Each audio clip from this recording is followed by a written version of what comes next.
بسم اللہ الرحمن الرحیم الحمدللہ رب العالمین والصلاة والسلام علی سید الانبیاء والمرسلین اما بعد۔ دیکھیں، جو تصور اسلام کا نبی کریم صلی اللہ علیہ وسلم نے ہمیں عطا کیا نا، اس کا ایک پہلو تو یہ ہے کہ انسان کی مسجد کے اندر کی زندگی جو ہے وہ دین ہے، صحیح، اور اس کا دوسرا پہلو یہ ہے کہ مسجد کے باہر کی جو زندگی ہے وہ بھی تمہارا دین ہے۔ دین میں جہاں حج کی بات ہے، روزے کی بات ہے، زکوٰۃ کی بات ہے، نماز کی بات ہے، وہیں پر دین کے اندر یہ بات بھی داخل ہے کہ انسان امانت دار کتنا ہے، دیانت دار کتنا ہے، ناپ تول میں کمی کوتاہی تو نہیں کرتا۔ صحیح، وہاں پر دین کے یہ بھی تقاضے ہیں کہ انسان معاشرے میں لوگوں کے ساتھ معاشرتی طور پر زندگی کیسے بسر کرتا ہے، بطور ہمسایہ وہ ہے جو دوسروں کے لیے جتنا فائدہ مند ہے، جب وہ ہمسایہ ہے تو کس انداز میں، کیونکہ نبی کریم صلی اللہ علیہ وسلم نے ایمان کی اساس میں یہ بات ذکر کی ہے کہ فرمایا کہ بندہ تب تک کامل مومن نہیں ہو سکتا جب تک لوگ اس کے ظلم و ستم سے محفوظ نہ ہو جائیں، جب تک اس کی زبان سے، اس کے ہاتھوں کے شر سے لوگ محفوظ نہ ہو جائیں۔ اور جب بندہ ایک دین کے اندر داخل ہو جاتا ہے نا، تو دین کا بنیادی طور پر فائدہ جو اس کے کردار میں پڑتا ہے وہ یہ ہے کہ انسان رواداری کا عادی ہو جاتا ہے، انسان اخوت کا عادی ہو جاتا ہے، اور انسان زندگی کے ہر قدم میں یہ غور و فکر لے کر چلتا ہے کہ اللہ رب العالمین مجھے دیکھ رہا ہے اور وہ میرے ہر عمل کا جائزہ لے گا، اور پھر مجھے بالآخر قیامت میں اس کا سزا یا جزا دونوں صورتوں میں موازنہ ہوگا۔ جیسا کہ سیدنا فاروق اعظم رضی اللہ تعالیٰ عنہ کے زمانہ اقدس کی بات ہے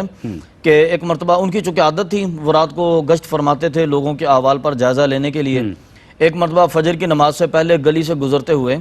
آپ نے دیکھا کہ ایک گھر سے دیا روشن ہے اور کچھ گفتگو کی آواز آ رہی ہے۔ آپ دروازے کے ساتھ کان لگا کے کھڑے ہو گئے۔ ایک بوڑھی عورت اپنی بیٹی سے مخاطب اور اس سے بات کر رہی تھی کہ بیٹا دودھ لینے والا بھی آئے گا، اور آج بکری نے اس قدر دودھ نہیں دیا جو اس کی مقدار پوری کی جا سکے، تو تم دودھ میں پانی ڈال دو۔ تو اس نے کہا کہ امی جان، امیر المؤمنین فاروق اعظم نے منع کیا ہے۔ تو اس نے کہا کہ فاروق اعظم کون سا دیکھ رہے ہیں؟ تو کہنے لگی کہ فاروق اعظم نہیں دیکھ رہے لیکن اللہ تو دیکھ رہا ہے۔ کاش کہ یہ عقیدہ سب کا مضبوط ہو جائے، یہ ہر لمحے کے لیے ہو جائے۔ دیکھیں، ہم دنیا کے معاملات میں ہوتے ہیں نا، اگر کسی کو خبر دے دی جائے کہ آپ جس روم میں بیٹھے ہیں یا جس ادارے کے اندر آپ بیٹھے ہیں، آفس میں ہیں، تو یہاں پہ کیمرے لگے ہوئے ہیں تو لوگ اور وہ آپ کو دیکھ رہے ہیں، آپ مانیٹر کیے جا رہے ہیں، تو لوگ غلط کام نہیں کرتے،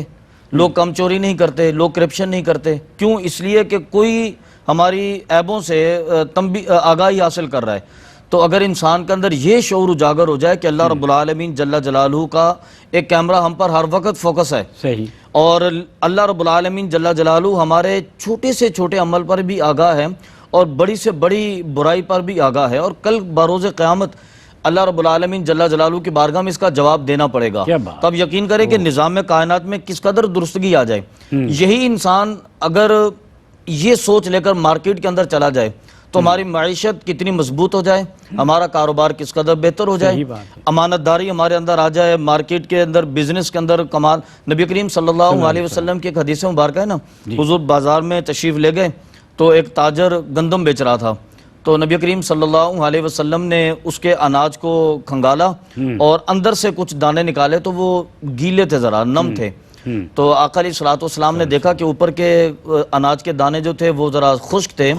آپ نے فرمایا کہ کیا جن کو یہ اناج بیچ رہے اس کو اس کی خبر ہے؟ تو وہ لاجواب ہو گیا۔ تو نبی کریم صلی اللہ علیہ وسلم نے فرمایا کہ تم اللہ رب العالمین کی بارگاہ میں کیسے رسائی حاصل کرو گے؟ یعنی کہ اسلام تو ہمیں یہ درس دیتا ہے کہ اگر ہم اپنا اناج بیچیں تو وہاں پر بھی دین کا عمل دخل ہے، سبحان اللہ، اور اگر ہم زندگی کے جس پہلو میں چلے جائیں وہ زندگی ہمیں یہ دکھاتی ہے کہ ہم اللہ رب العالمین کی بارگاہ میں جزا اور سزا کے لیے جائیں گے، تو دین ہمیں ہر جگہ پر مخاطب کرتا ہے اور اس کا اثر ہماری زندگی میں داخل ہوتا ہے۔ بلا شبہ۔